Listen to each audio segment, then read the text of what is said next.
Les voy a pedir, mis hermanos, que tengan su Biblia abierta en este pasaje. Vamos a meditar la palabra de Dios que encontramos allí.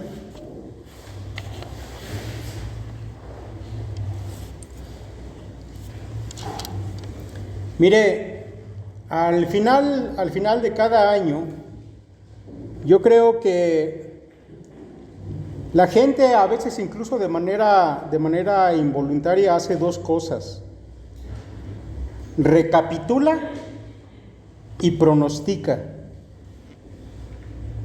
Por ejemplo, los medios de comunicación hacen su lista en este sentido.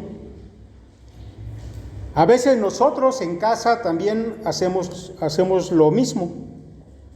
Lo que salió bien, lo que dolió, lo que asustó, lo que nos sorprendió.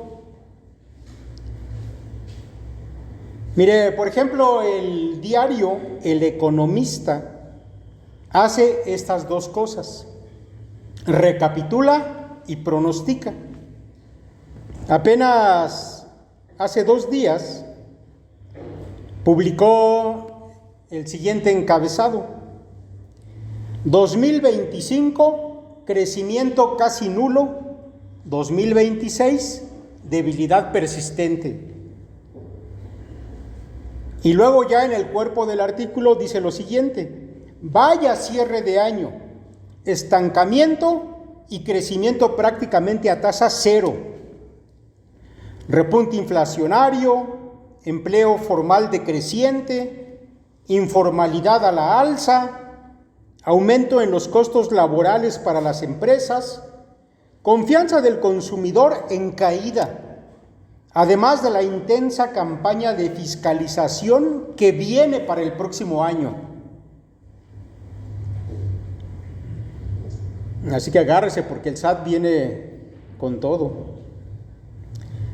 Y termina diciendo ese primer párrafo de este artículo: adicionalmente, se están ensombreciendo las expectativas de crecimiento económico para el 2026.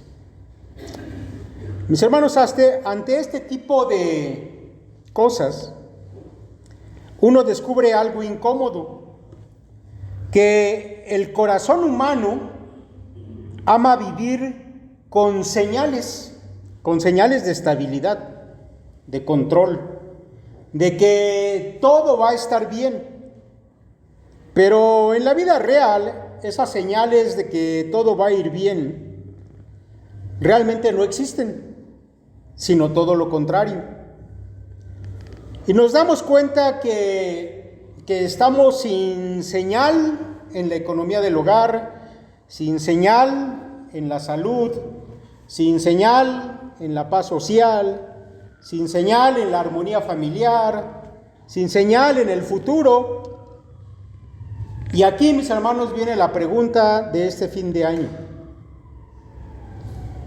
¿qué haces cuando no hay señales de cosas buenas? Y sin embargo tú tienes que seguir caminando. Bueno, Habacuc, mis hermanos, el profeta que acabamos de leer, responde a esto con una frase que no es adorno, sino que es acero espiritual.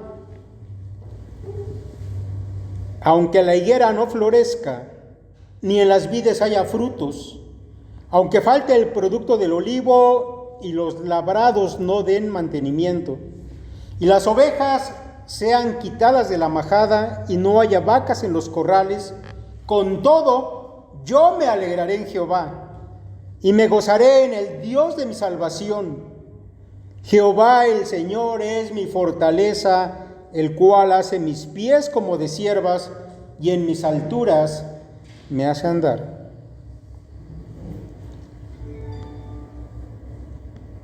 Mis hermanos, vamos a meditar en este texto maravilloso y lo vamos a hacer en 3 puntos. El primer punto, mis hermanos, tiene que ver con el hecho de tener un cuadro realista de los tiempos de crisis.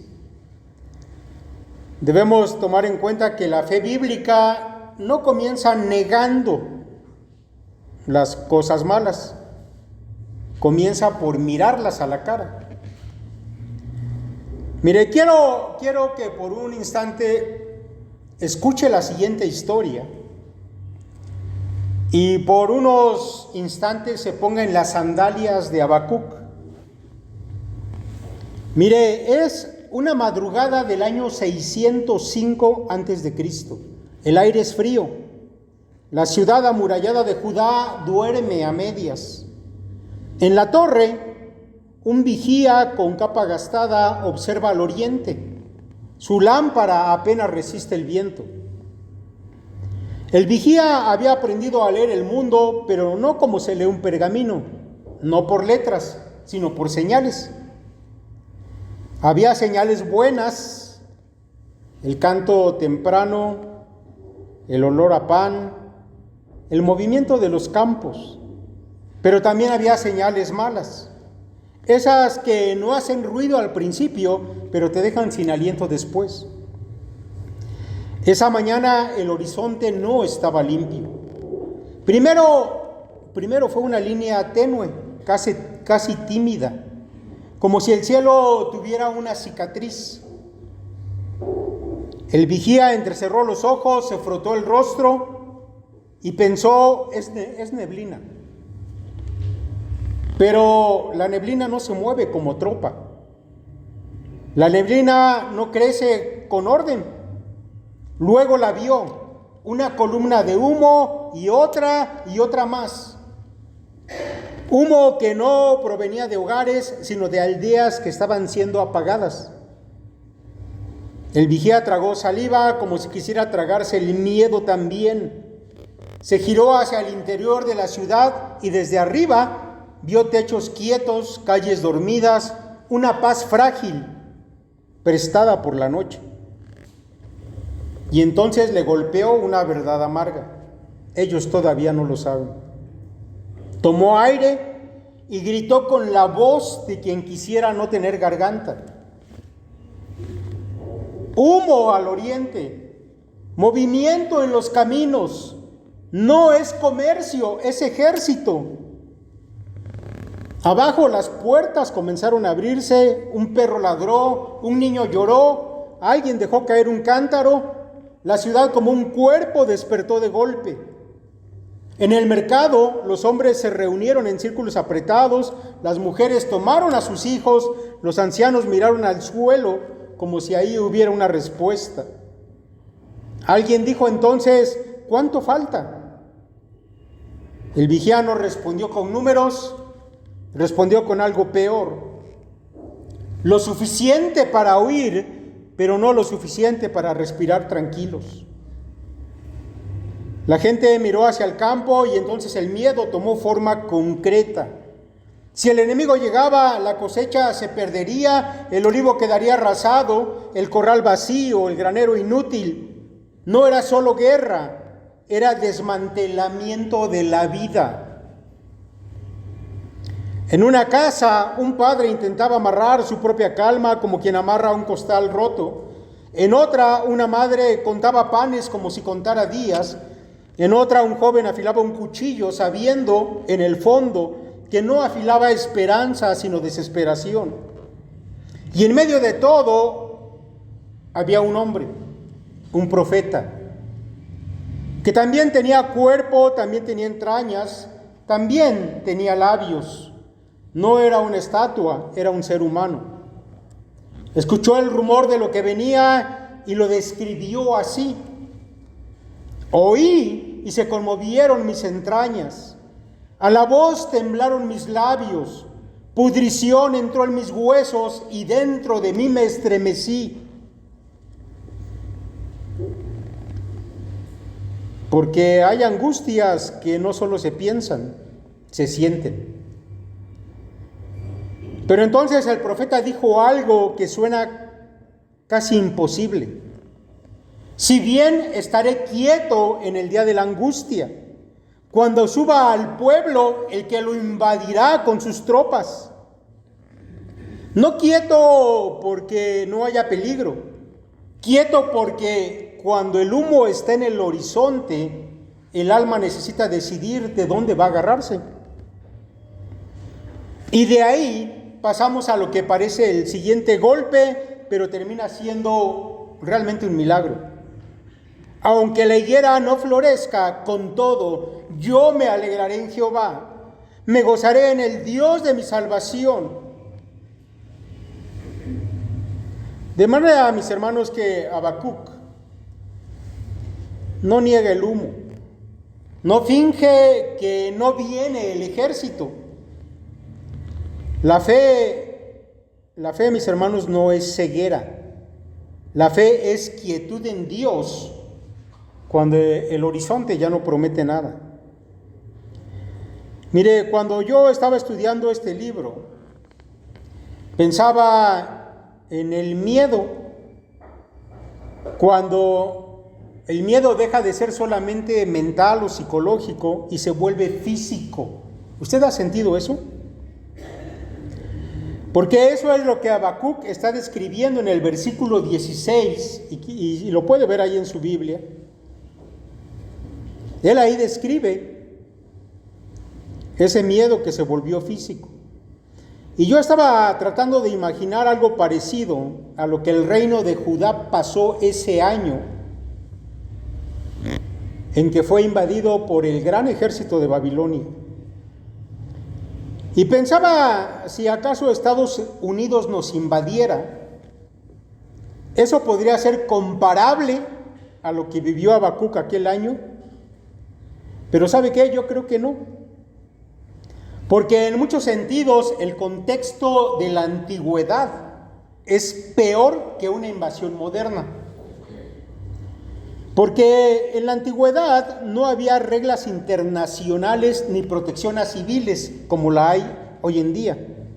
La guerra en la antigüedad incluía un sitio prolongado, lo cual implicaba hambre, como usted no se lo imagina. Enfermedades, saqueo, deportaciones masivas, esclavitud y la destrucción deliberada de todos los símbolos nacionales y religiosos. Y recuerde que en Judá estaba el templo del Señor. Pero además, para Judá el golpe no solamente era político, era teológico y existencial.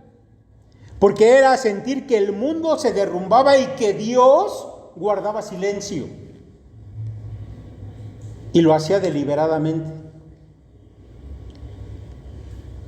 Habacuc, mis hermanos, menciona 6 cosas que iban a desaparecer y que habían estado ligadas a bendiciones que Dios les había otorgado. Pero a causa del pecado, el Señor había enviado aquel gran ejército y todo esto iba a desaparecer. 6 cosas. Menciona la higuera, que era una fruta dulce y que era un alimento común para el pueblo.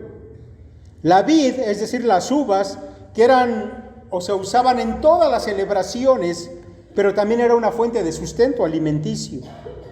El olivo, y vea qué importante es el olivo, porque de ahí se extraía un aceite que se usaba para la comida, pero también como medicina, y que era el que proporcionaba también la luz en las casas. Los campos, y eso nos habla del resto de la alimentación para el pueblo.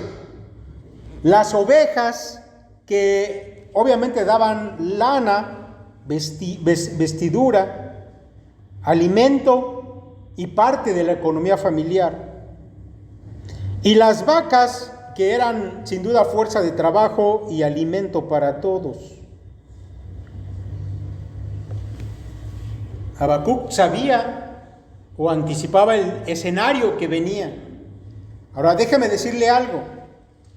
Sabemos qué fue lo que pasó cuando Judá cayó. Los peores temores se hicieron realidad. Jeremías, en su libro de Lamentaciones, describe el cuadro, y solamente le voy a leer 2 parrafitos. Porque Jeremías vivió cuando esta invasión se llevó a cabo.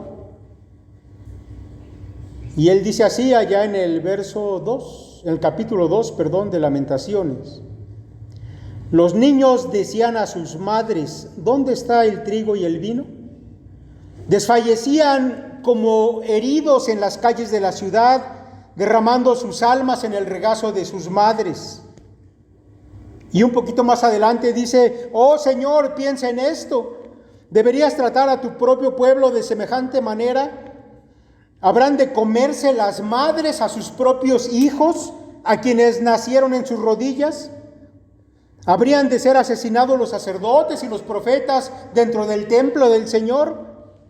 Mira cómo yacen en las calles jóvenes y viejos, niños y niñas, muertos por la espada del enemigo.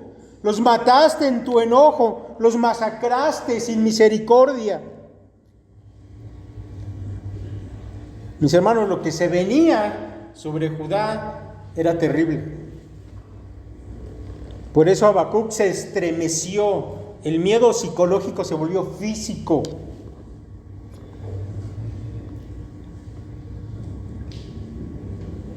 Cuando termina, mis hermanos, este año de 2025 y estamos a punto de entrar a 2026, yo debo decirle que lo hacemos sin buenas señales.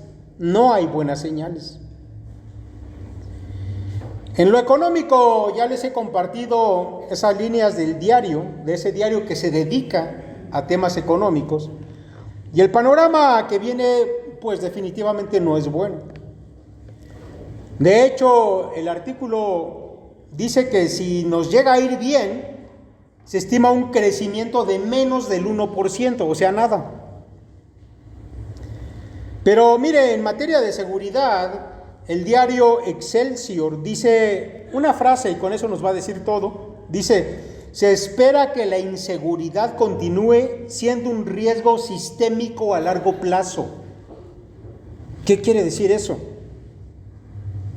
Mis hermanos, eso quiere decir que la inseguridad ya es parte del sistema del país y seguirá siéndolo a largo plazo.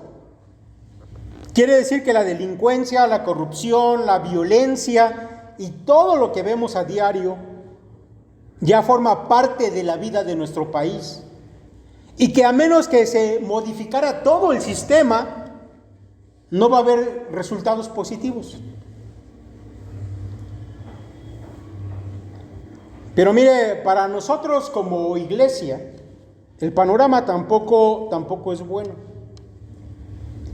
Con la gran ola de avances tecnológicos, el desarrollo de la inteligencia artificial, podemos esperar, mis hermanos, que estas nuevas generaciones sigan inmersas en este tipo de cosas que muchas veces distraen, cuando menos, y en otras pierden a nuestros jóvenes.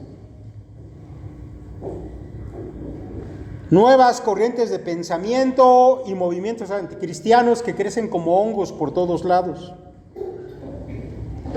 Así que el reto se vuelve más grande, y esto, mis hermanos, sin hablar de las probables amenazas y persecuciones que incluso se pudieran comenzar a dar. De hecho, en nuestro país ya existen persecuciones en algunos lugares. Pero también ya se han dado iniciativas de leyes de represión en contra del Evangelio, y ustedes lo saben, lo hemos visto en las noticias. Y así podíamos seguir con la lista de malas señales, y también notando que si buscas señales buenas, pues definitivamente no las hay. Pero esto, mis hermanos, nos va a llevar a nuestro segundo punto.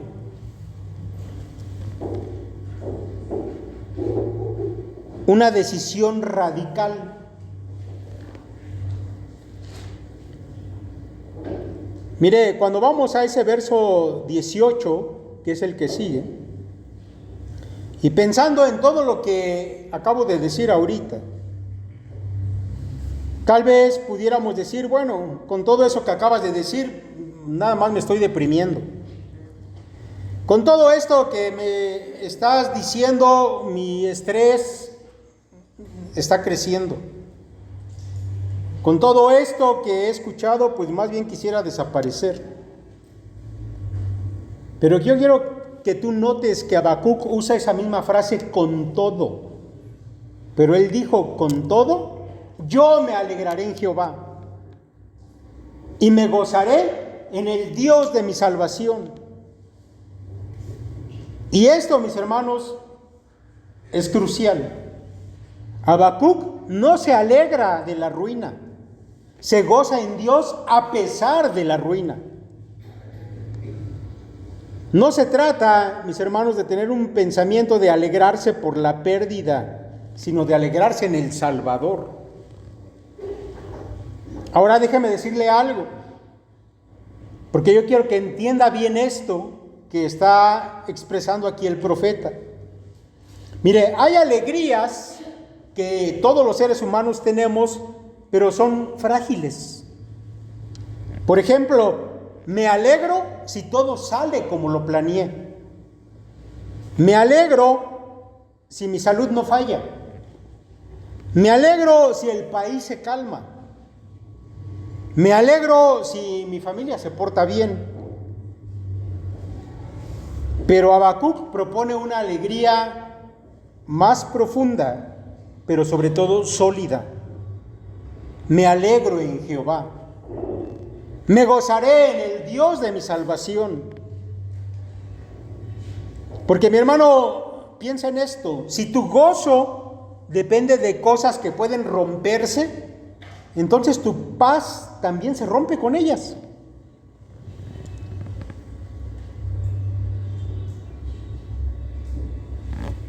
Habacuc habla aquí de el Dios de mi salvación. ¿Qué quiere decir Habacuc con esa frase? No está diciendo Dios me va a salvar de esta crisis. Lo que Habacuc está diciendo es Dios ya es mi salvador. Y eso no se cae. Aunque se caiga todo lo demás, Dios ya es mi salvador. Así que, mis hermanos, este fin de año, no celebremos que tenemos el control de las cosas, porque no lo tenemos. Celebremos que tenemos un Salvador. Mira, imagina lo siguiente. Imagina a alguien que va al banco y le dice al cajero: oiga, vengo a retirar mi gozo. Todo mi gozo lo voy a retirar. Y el cajero le dice: a ver, déjeme ver su cuenta circunstancias, está en ceros. Pero ¿sabe que Habacuc hizo un movimiento sabio? Cambió de cuenta. Sacó el gozo de su cuenta circunstancias y lo puso en la cuenta Jehová.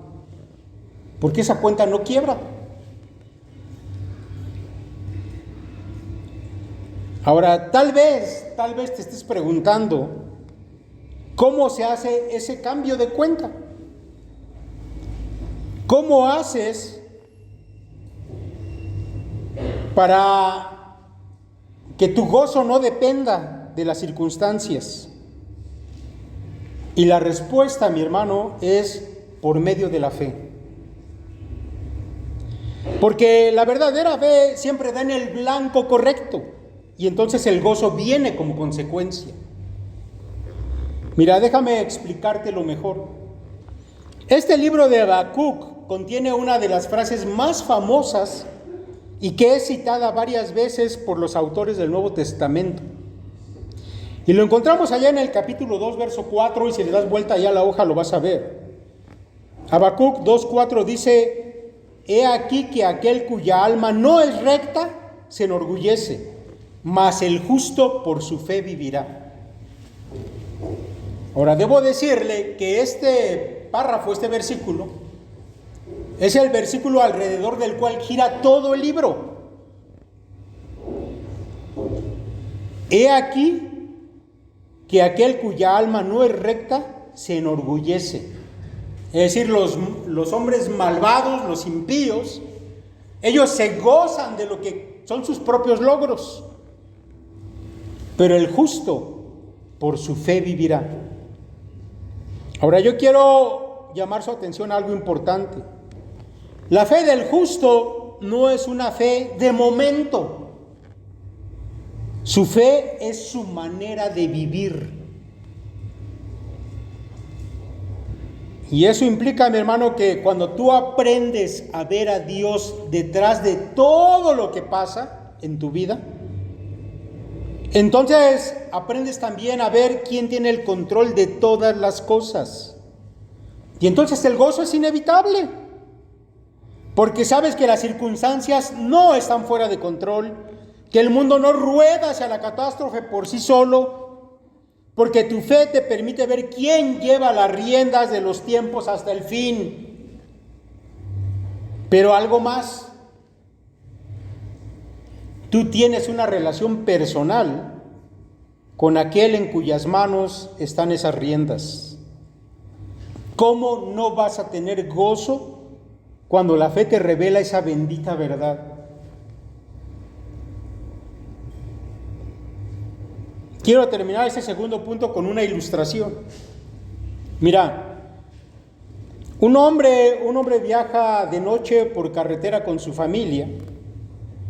La intensa lluvia le impide ver con claridad el camino y de pronto el auto cae en una zanja que comienza rápidamente a llenarse de agua. No es una película, es una de esas escenas donde el corazón se te sube a la garganta y la lógica se te cae al piso.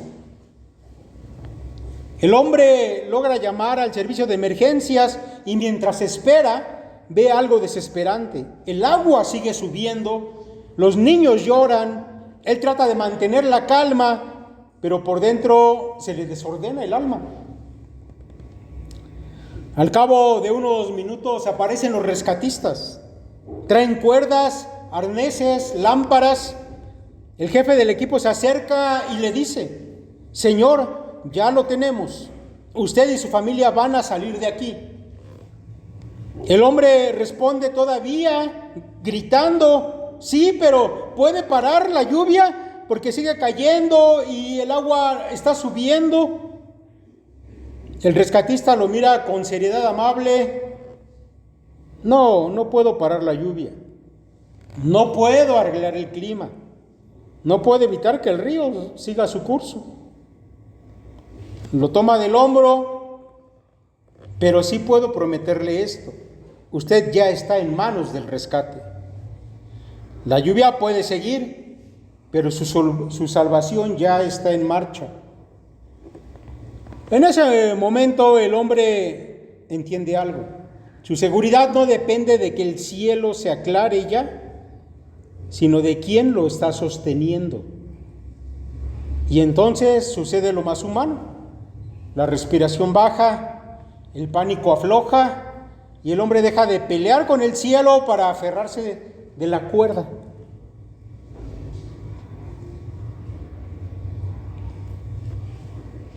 Mis hermanos, es importante que entendamos eso.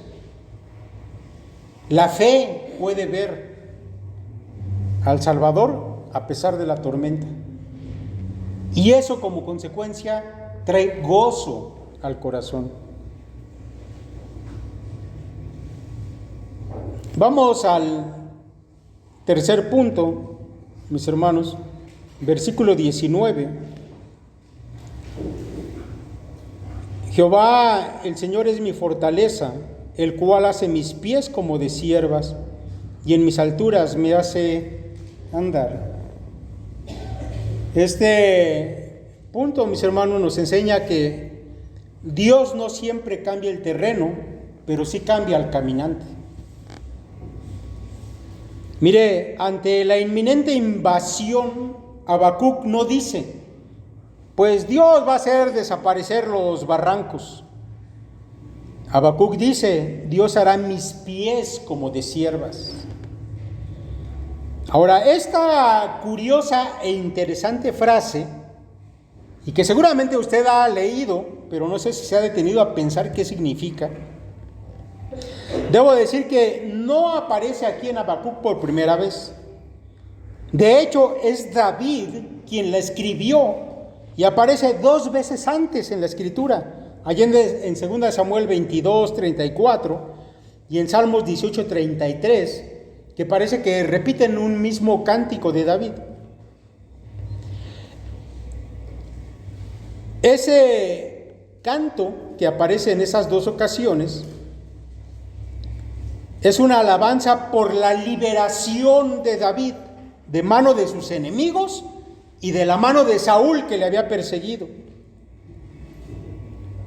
En tiempos difíciles y peligrosos, Dios hace nuestros pies como de siervas. Pero, ¿qué significa eso? Bueno, déjame decirle que un siervo es lo que conocemos como un venado. Hay algunos autores que dicen que es una gacela, pero ciertamente el hebreo distingue entre un ciervo y una gacela. Un ciervo es un venado. Pero este tipo de venado que existía en aquellas regiones es uno que es muy hábil para escalar montañas, incluso montañas muy inclinadas, y eso es debido a la forma de su pezuña hendida, que fue diseñada para ese tipo de terreno. Ahora, eso nos va haciendo entendible un poco qué significa esto, pero mire, a mí me surge una pregunta aquí, y no sé si en usted la curiosidad surja como surgió en mí. ¿Por qué dice aquí siervas en femenino y no siervos? Bueno, hay testimonios de cazadores que han observado que la hembra del venado, a diferencia de los machos, es más tímida, delicada y extremadamente vigilante. Y ella depende de su estabilidad y firmeza en el terreno cuando trata de huir, en tanto que el macho depende más de su fuerza física. Y aquí la clave, mis hermanos, es estabilidad para no resbalar y caer. Esa estabilidad proviene del Señor, que es mi fortaleza y no de mis propias fuerzas. Por eso, mis hermanos, el texto utiliza esa manera de hablar. La sierva no es fuerte porque el monte sea fácil, es fuerte porque fue hecha para ese monte. Y esto es lo que Habacuc está diciendo. Señor, no siempre me vas a cambiar el monte, pero sí puedes cambiar mis pies. Así que, mi hermano, tal vez Dios no te está prometiendo un 2026 cómodo, pero sí promete: yo seré tu fortaleza.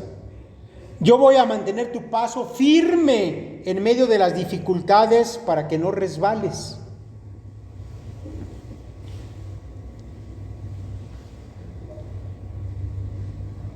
Y entonces, mis hermanos, una vez que Habacuc ha dicho eso, remata con lo siguiente: y en mis alturas me hace andar.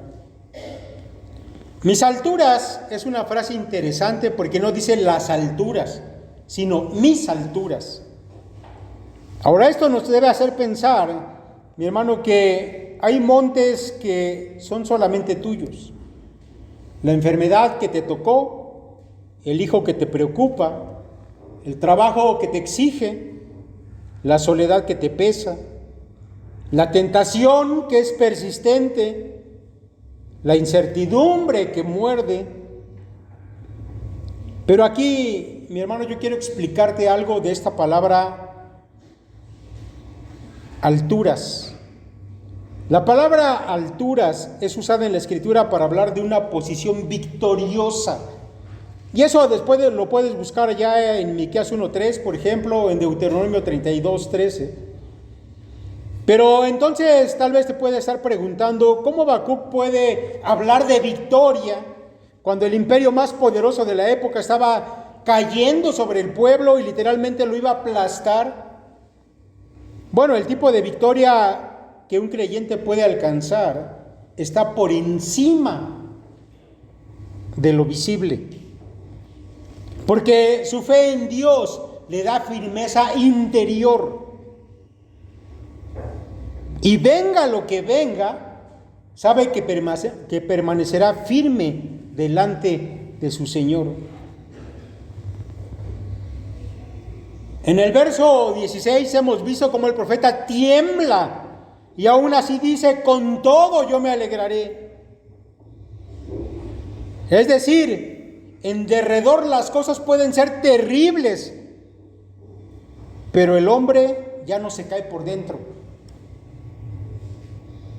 Así que andar en mis alturas no solamente es victoria sobre enemigos y circunstancias, sino capacidad de caminar con firmeza por encima del pánico, de la amargura, de la desesperanza, porque esa es la gran victoria de la fe.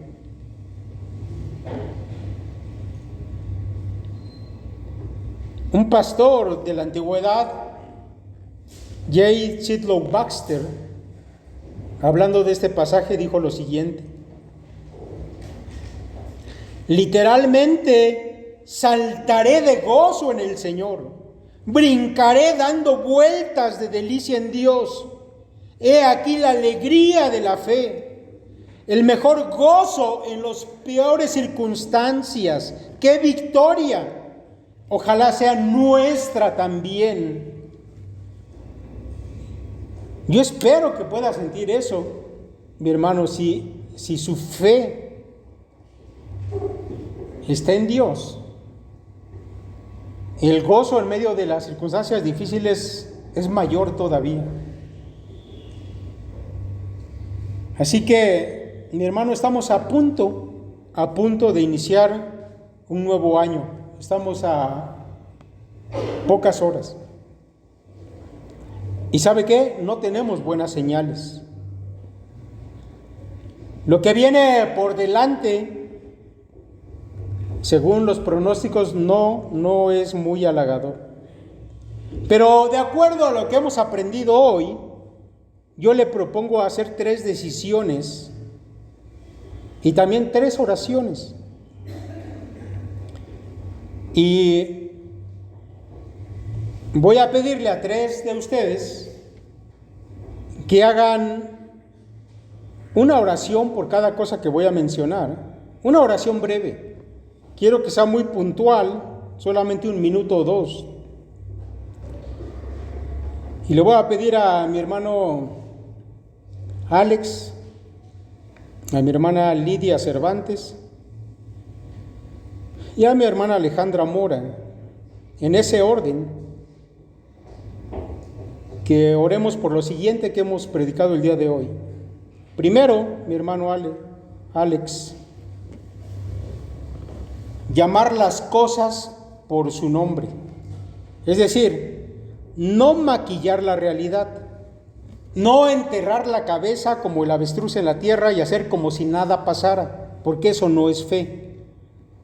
Que el Señor nos ayude a mirar la realidad cara a cara y decirle: Señor, bueno, está así y tal vez es doloroso, pero tú no me vas a dejar.